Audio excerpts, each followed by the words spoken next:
Hadirin yang dihormati sekalian, sila kekal berdiri untuk nyanyian lagu kebangsaan Negaraku.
Hadirin dipersilakan mengambil tempat duduk.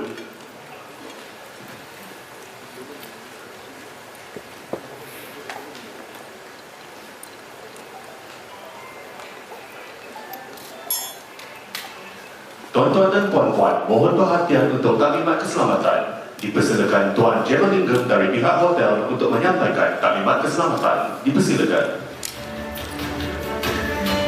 Good afternoon, ladies and gentlemen. Welcome to Sofitel Kuala Lumpur Damansara. My name is Jiwa, Safety and Security Manager of this building. I'm just going to take a few minutes to give you fire safety procedure of this building. In the event, fire or any other emergency, you will hear continuous alarm bell ringing, followed by announcement. They will announce you need to immediately evacuate this building. Our team member will immediately direct you to nearest emergency exit.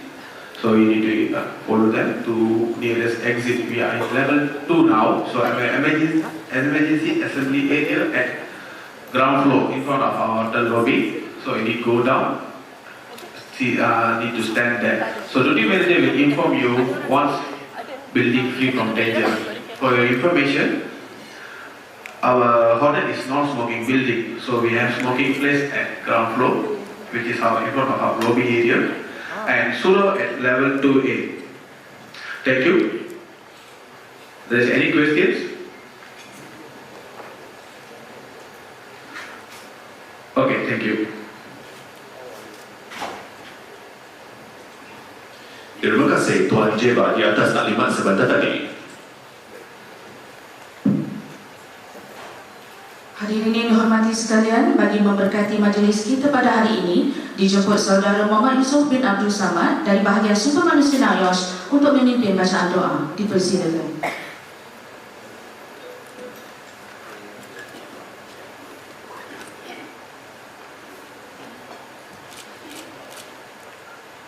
A'udzubillahiminasyaitanirrajim. Bismillahirrahmanirrahim. Alhamdulillahi rabbil alamin.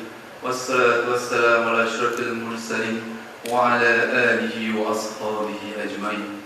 Allahumma ya karim ya rahim.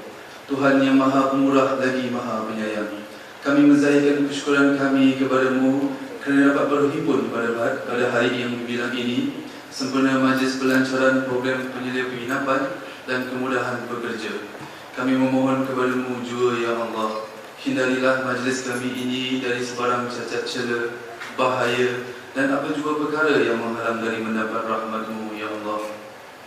Ya Allah, Ya Rahman, Ya Rahim. Ya Allah, jauhkanlah kami dari ujian mara bahaya. Ampunilah dosa kesalahan kami. Kukuhkanlah perpaduan serta muhibah antara kami. Tanamkanlah sifat-sifat terpuji dalam diri kami agar budaya kerja berkualiti menjadi amalan kami, dan supaya kami sentiasa berusaha melakukan penambahbaikan dalam kerja seharian demi kemajuan organisasi, masyarakat, agama dan negara. Engkau sematkanlah ke dalam diri kami, Ya Allah, rasa tanggungjawab atas setiap tugas yang diamanahkan kepada kami untuk dilaksanakan. Ya Allah, Ya Ghafar, Tuhan yang Maha Esa lagi Perkasa, kami memohon kehadrat-Mu, semoga Engkau jadikan majlis ini sebagai salah satu wadah untuk kami bersatu padu, bekerjasama dan bantu-membantu di kalangan kami, dan terimalah segala kerja dan khidmat bakti kami dengan sempurna dan dikira sebagai amal ibadat kepada-Mu jua. Allahumma ja'al jam'ana haza jam'an marhuma wa tafarruqana min ba'dihi tafarruqan ma'suma wa la taj'alna umma fina wa la ma'ana wa la ma yatba'una syakiyan wa la matrudan wa la mahruma. Rabbana atina fid dunya hasanah wa fil akhirati hasanah wa qina azaban nar. Wa sallallahu ala sayyidina Muhammad wa ala alihi wa sahbihi wa baraka wa sallam. Walhamdulillahi rabbil alamin. Terima kasih Saudara Muhammad Yusof atas bacaan doa itu tadi.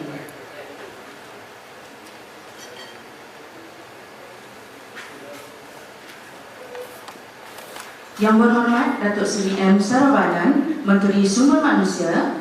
Yang berusaha Tuan E. Maniam, Timbalan Ketua Setiausaha Dasar dan Antarabangsa, Kementerian Sumber Manusia. Yang berusaha Tuan Haji Muhammad Asri bin Abdul Wahab, Timbalan Ketua Pengarah Operasi Jabatan Tenaga Kerja Semenanjung Malaysia.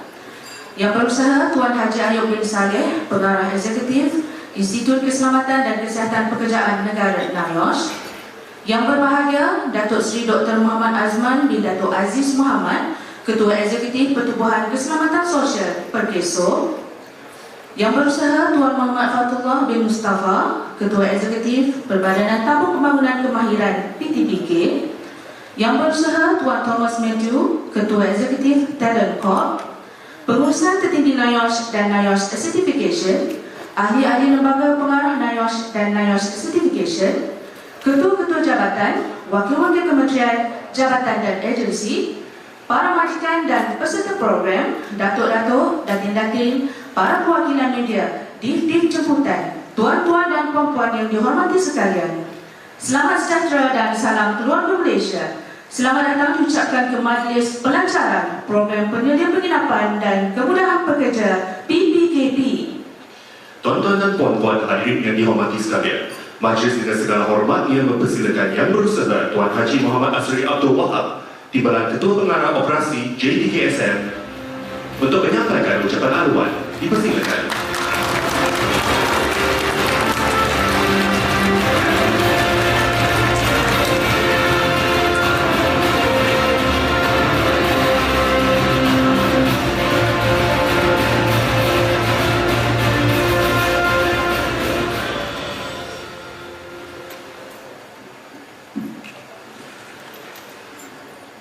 Assalamualaikum warahmatullahi wabarakatuh. Salam sejahtera, selamat petang. Terima kasih saudara dan saudari pengurusi majlis. Yang berhormat Datuk Seri M. Sarabanan, Menteri Sumber Manusia. Yang berusaha Tuan E. Maniam, Timbalan Ketua Setiausaha Dasar dan Antarabangsa Kementerian Sumber Manusia. Yang berusaha sahabat saya Tuan Haji Ayub bin Saleh, Pengarah Eksekutif Institut Keselamatan dan Kesihatan Pekerjaan Negara NIOSH. Yang berbahagia Datuk Seri Dr. Muhammad Azman, Datuk Aziz Muhammad, Ketua Eksekutif Pertubuhan Keselamatan Sosial Perkeso. Yang berbahagia Datuk Syahur Hamid Darus, Ketua Eksekutif Human Resource Development Corporation. Ahli-ahli lembaga pengarah NIOSH, ketua-ketua jabatan, wakil-wakil kementerian, jabatan dan agensi, para majikan, penyelia, tuan-tuan dan puan sekalian. Sebelum saya meneruskan ucapan terlebih dahulu, saya ingin menzahirkan setinggi ucapan terima kasih kepada Yang Berhormat Menteri Sumber Manusia di atas kesediaan hadir dan seterusnya akan merasmikan majlis kita pada petang ini. Ucapan terima kasih juga saya panjangkan kepada urustia iaitu Jabatan Tenaga Kerja Semenanjung Malaysia dan juga Institut Keselamatan dan Kesihatan Pekerja Negara NIOS di atas kejayaan melaksanakan majlis pada hari ini. Seterusnya, terima kasih dan tahniah kepada semua peserta serta majikan yang terlibat dalam sesi pilot run pada pagi tadi, iaitu untuk program penyedia penginapan dan kemudahan pekerja yang sebenarnya pun telah berlangsung pagi tadi. Sebagaimana kita sedia maklum, atas standard minimum perumahan penginapan dan kemudahan pekerja 1990 telah dipindah pada tahun 2019 dan telah dikuatkuasakan pada 1 Jun 2020, yang mana pada ketika itu negara kita bergelut dengan pandemik COVID-19. Pindaan terhadap akta ini adalah dari aspek perluasan kuasa akta, yang mana sebelumnya ia hanya terpakai kepada sektor peladangan dan perhubungan. Namun setelah pindaan diluluskan, Akta 446 diperluas kepada semua sektor. Semasa pindaan dilakukan dan sepanjang akta ini dikuatkuasakan, kita bukan sahaja menekankan aspek penyediaan kemudahan kepada pekerja seperti katil, tilam, almari berkunci dan ruang rehat. Sebaliknya, kita turut menekankan keperluan untuk para majikan dan penyedia penginapan berpusat meletakkan seorang kaki tangan bagi memantau penginapan dan juga pekerja yang ditempatkan dalam sesebuah penginapan. Kaki tangan inilah yang kita gelar orang yang bertanggungjawab ataupun OYB. OYB boleh diumpamakan sebagai pemain tengah dalam memastikan pengurusan pekerja di penginapan berjalan dengan lancar. Malahan fungsi utama OYB adalah memastikan aspek keselamatan di penginapan sentiasa diutamakan dan aspek kesihatan pekerja dititik beratkan. Adalah menjadi tanggungjawab OYB untuk sentiasa memantau, menyelaras dan membuat pelaporan segera sekiranya berlaku sebarang gangguan dan aspek keselamatan maupun kesihatan sama ada melibatkan penginapan juga pekerja yang menduduki sesebuah penginapan.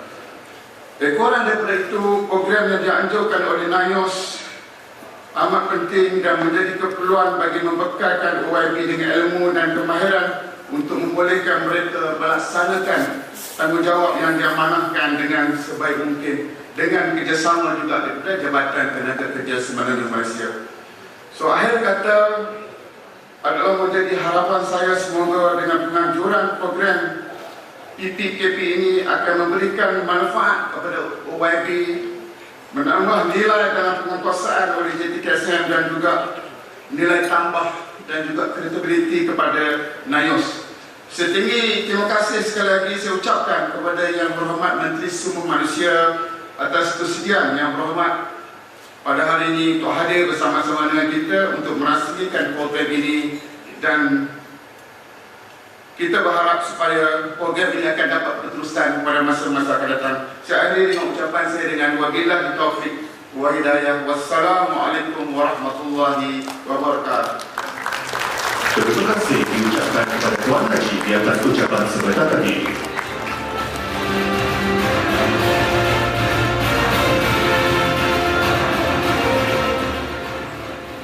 Hadirin yang dihormati sekalian, majlis dengan segala hormatnya menjemput Yang Berhormat Datuk Seri M. Saravanan untuk menyampaikan ucapan dan seterusnya merasmikan Majlis Pelancaran Program Penyedia Penginapan dan Kemudahan Pekerja PPKPE. Majlis dengan segala hormatnya mempertimbangkan.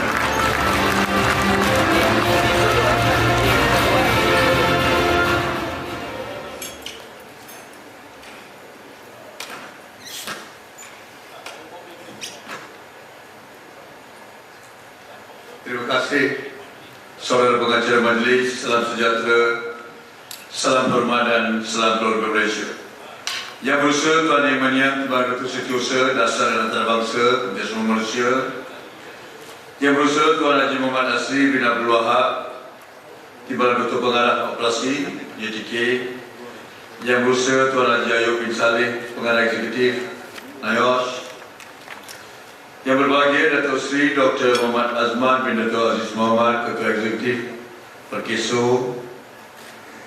Yang berusaha Tuan Awang Ridwan Awang Oma, Pengarah Jabatan Tenaga Kerja Sarawak, ahli-ahli lembaga pengarah NAIOS, ketua-ketua jabatan dan agensi, datuk-datuk, datin-datin, tuan-tuan, puan-puan, para hadirin majlis sekalian.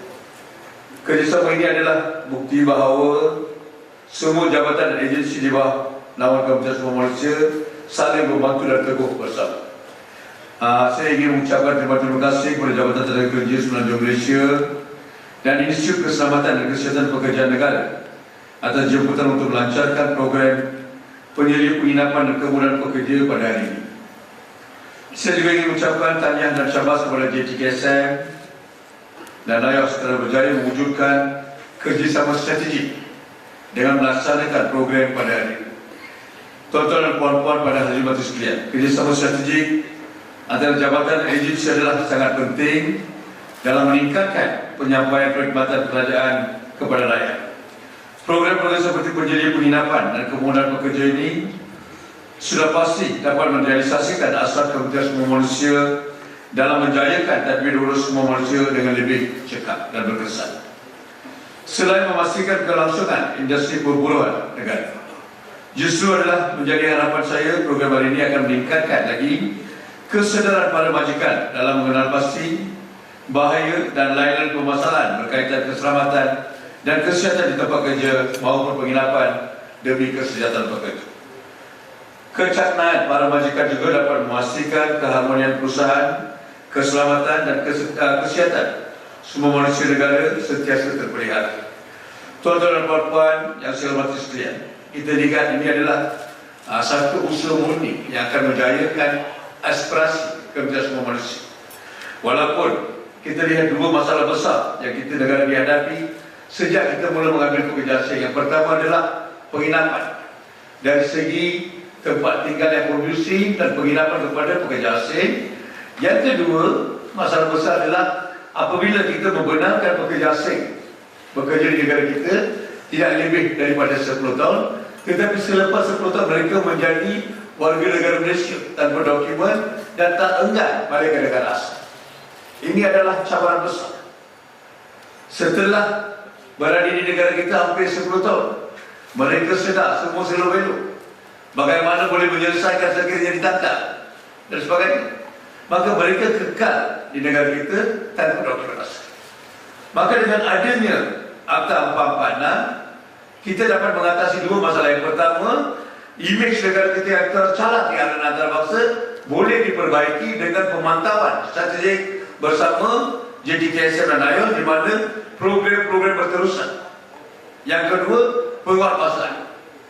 Dan saya pernah sebut sebagai ala 7, Kementerian Sumber Malaysia ataupun saya sebagai Menteri Sumber Malaysia adalah memindahkan ataupun memastikan semua pekerja-pekerja asing ditempatkan di CIQ, Central Headquarters ataupun pusat penginapan pekerja.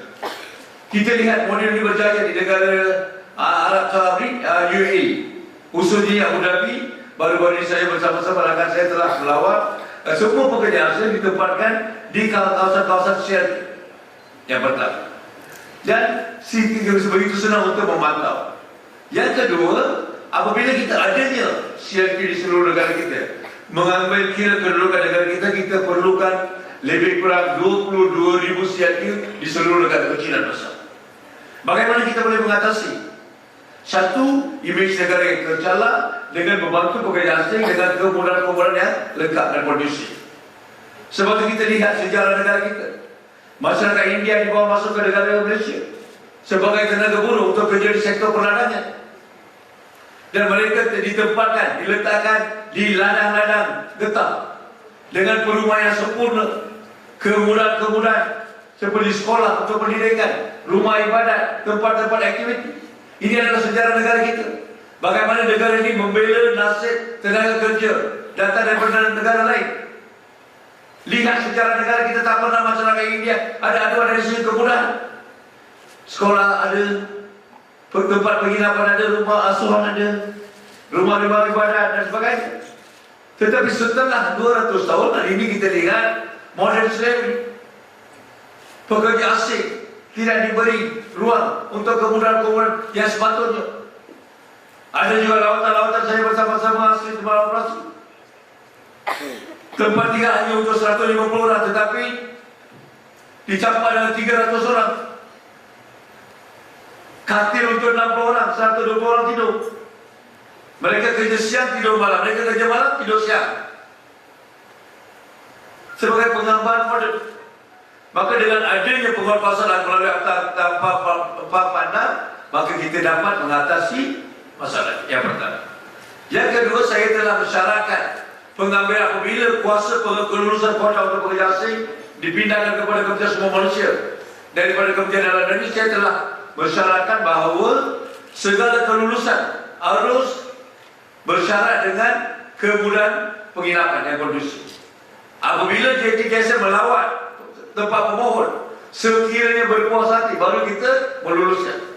Tetapi baru-baru ini atas desakan majikan dengan kerajaan, saya sebenarnya telah beri sedikit kelonggaran di mana kita membenarkan pengambilan pekerja dengan syarat aku janji daripada majikan. Kebetulannya sepatutnya kita perlu meluluskan hanya selepas kita melawat dan berpuas hati.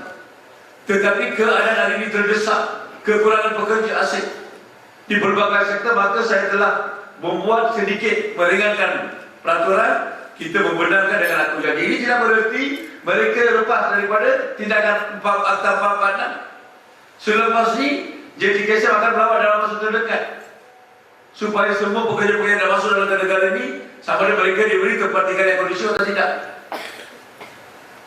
Sekiranya tidak, saya mencadangkan supaya kelulusan ini dibatalkan. Ini yang pertama. Yang kedua, kita lihat dengan adanya CLQ berarti pada masa-masa akan datang, mana-mana pekerja asing yang masuk ke negara kita harus tinggal di tempat penginapan berpusat. Dan sekiranya kita lihat siapa-siapa, mana-mana pekerja asing di luar daripada CLQ ini, berarti mereka adalah pendatang asing tanpa izin. Hari ini kita tidak dapat membezakan. Sebab tiada tempat berpusat, tiada tempat penginapan, maka kita tidak dapat membezakan atau rakyat tidak dapat membezakan sama ada orang itu dengan dokumen yang sah ataupun tidak. Maka dengan adanya CLQ, sekiranya kita lihat mana-mana pekerja asing yang tidak ada dalam golongan CLQ ini boleh dianggap sebagai pekerja asing tanpa izin ataupun tidak sah. Ini akan memudahkan penguatkuasaan semua pihak termasuk KDN ataupun immigration dan sebagainya. Maka ini adalah dua perkara penting yang akan menjayakan ataupun memberi imej baru kepada program pemuluhan negara kita. Dan saya harap strategi partnership hari ini akan membawa keberkesanan yang cukup penting. Dan tuan-tuan dan puan-puan yang saya hormati, sebelum saya mengakhiri ucapan ini, saya menyuruh agar semua pihak termasuklah majikan, penyedia penginapan, berpusat, sentiasa mendapat maklumat tepat akan hal yang berkaitan dengan Kementerian Sumber Manusia. Kepekaan para pemain industri juga adalah perlu bagi memastikan mereka sentiasa patuh terhadap undang-undang negara, termasuklah akta yang di bawah bidang kuasa Kementerian Sumber Manusia. Tuan-tuan dan puan-puan, memandangkan kita berada dalam musim raya, tidak lama lagi Deepawali, bukan lain-lain. Dalam musim raya, yang penting adalah kita lihat negara kita. Walaupun terdiri daripada pelbagai kaum, bangsa, agama, bahasa, budaya, tetapi kita berjaya dalam masa yang singkat. Lihat negara-negara barat, daripada zaman keambahan sehingga mereka melahirkan middle class society telah menelan hampir masa 500 tahun. Walaupun terdiri daripada satu kaum tertentu, tetapi kita sebagai negara, pelbagai kaum, bahasa, agama, budaya, cara hidup, gaya hidup berbeza, tetapi kita berjaya melahirkan golongan generasi sederhana ataupun middle class society dalam masa 50 tahun. Satu kerjaan yang patut kita banggakan. Dan kita lihat, walaupun berbagai aspek, asas kejayaan kita adalah kestabilan politik berterusan. Apabila tak ada kestabilan politik berterusan, negara kita takkan berjaya. Biarlah pemimpin-pemimpin berwibawa. Apabila tak ada kestabilan politik, mungkin kita takkan berjaya. Maka ala tuju negara kita adalah memastikan kita ada kestabilan politik berterusan. Kalau tidak, labut akan masuk dalam negara kita. Tak ada kemajuan, akhirnya yang menderita adalah rakyat. Maka hala tuju negara kita diletak di bahu tuan-tuan dan puan-puan. Akhirnya ke jari tuan-tuan dan puan-puan. Sampai masa nanti, pastikanlah kestabilan politik berterusan. Kita dah lihat, kalau dulu satu ketika dulu ada hanya satu parti dia memerintah, dan kini dalam masa 5 tahun dan 3 Perdana Menteri, semua parti dah memerintah. Tuan-tuan dan puan-puan boleh menilai yang mana baik, yang mana buruk. Pilihlah yang mana boleh memberi kestabilan yang berterusan. Jangan ikut emosi, ikut realiti dan keperluan.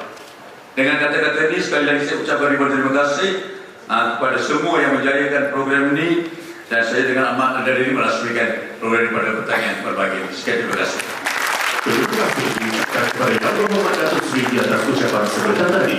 Majlis memohon Datuk Seri untuk kekal berada di atas pentas untuk acara seterusnya. Majlis dengan segala hormatnya mempersilakan Tuan A. Maniam, Tuan Haji Muhammad Asri serta Tuan Haji Ayub bin Saleh untuk naik ke pentas bagi meringgi Yang Berhormat Datuk Seri untuk acara seterusnya.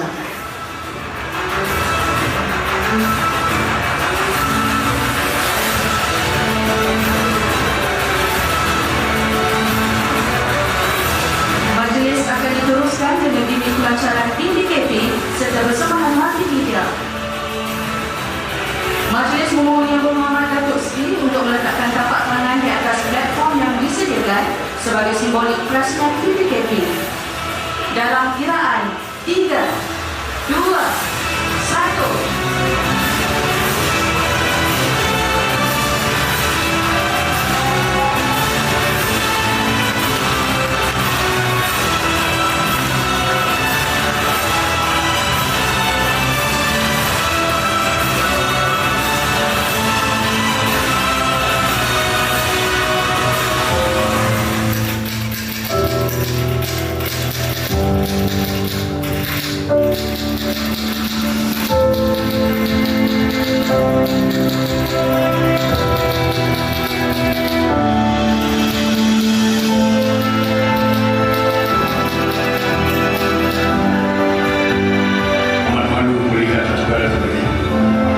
Ini adalah satu badan yang cukup. Itu yang saya lihat selama ini. Saya masih tak pasti bagaimana orang berhidup dalam suasana ini.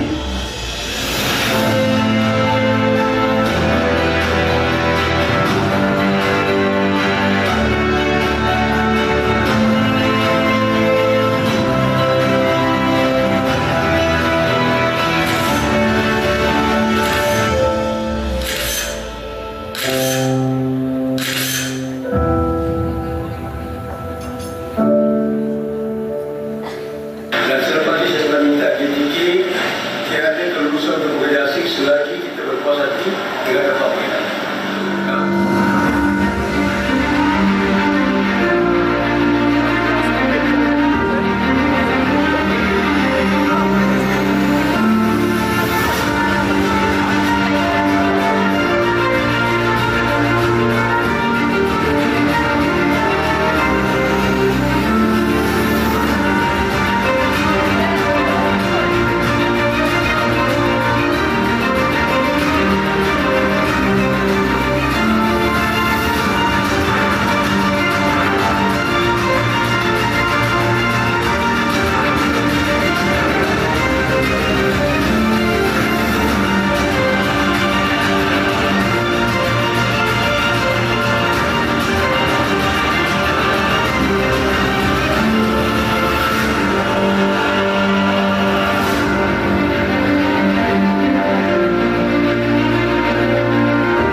Majlis memohon Div Kehormat untuk ke tengah pentas untuk acara pertukaran Memorandum Persefahaman atau MOU di antara NIOSH dan JTKSM.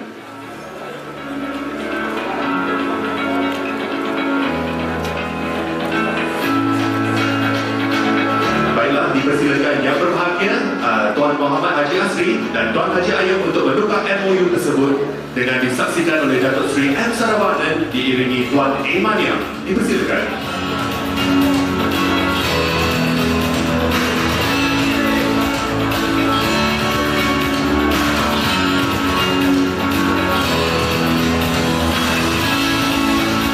Semoga kerjasama di antara JPKSM dan NIOSH ini akan memberi manfaat kepada sektor AKP.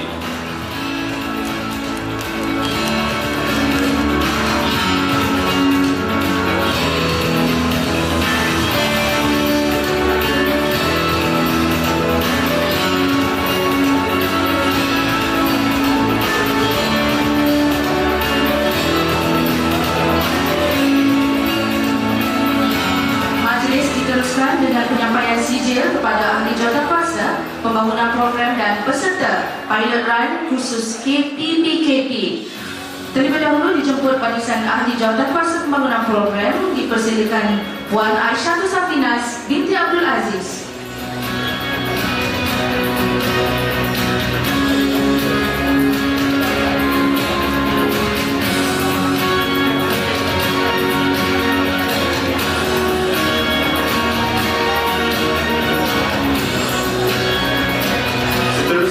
Puan Nisbah Awati binti Muhammad Nur.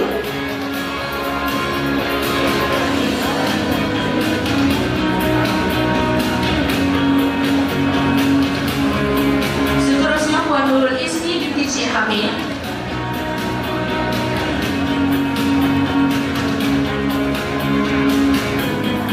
Dijemput Encik Muhammad Rizwan Shah Masri.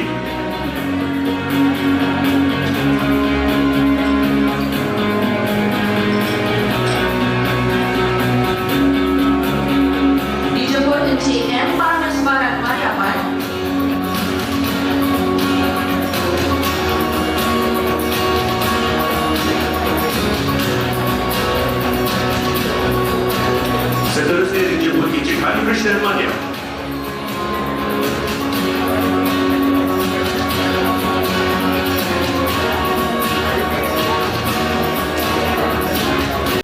Tuan-tuan dan puan-puan, seterusnya adalah penyampaian sijil kepada peserta khusus pilot run PPKP. Dijemput Encik Kamalan Anak Lelaki Mulyani